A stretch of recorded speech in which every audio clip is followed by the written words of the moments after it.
আজ থেকে শুরু হলো এই বছরের উচ্চ মাধ্যমিক পরীক্ষা। চলবে আগামী 18 মার্চ পর্যন্ত। জানা গিয়েছে এবছর জেলায় মোট উচ্চ মাধ্যমিক পরীক্ষার্থীর সংখ্যা 32,651 জন। এবছর মেয়ে পরীক্ষার্থীর সংখ্যা বেশি, 18,513 জন। অন্যদিকে ছেলে পরীক্ষার্থী রয়েছে 14,138 জন। পরীক্ষার ভেন্যু করা হয়েছে 122টি। জেলার মোট 42টি পরীক্ষা কেন্দ্রকে স্পর্শকাতর হিসেবে চিহ্নিত করা হয়েছে।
মোবাইল ফোন থাকলে ধরা পড়লে কিন্তু ওটা পরীক্ষা ক্যান্সেল হয়ে যাবে।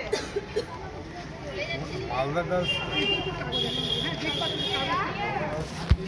হ্যাঁ মালদা গার্লস যাও। মালদা গার্লসটা কোনটা?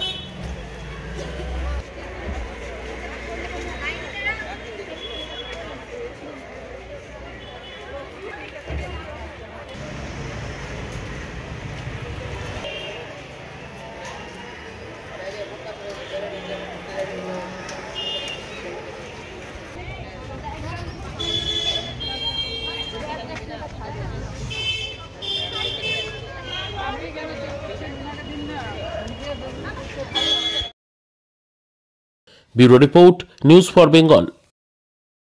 This channel does not promote or encourage any illegal activities. All contents provided by this channel is meant for educational purpose only.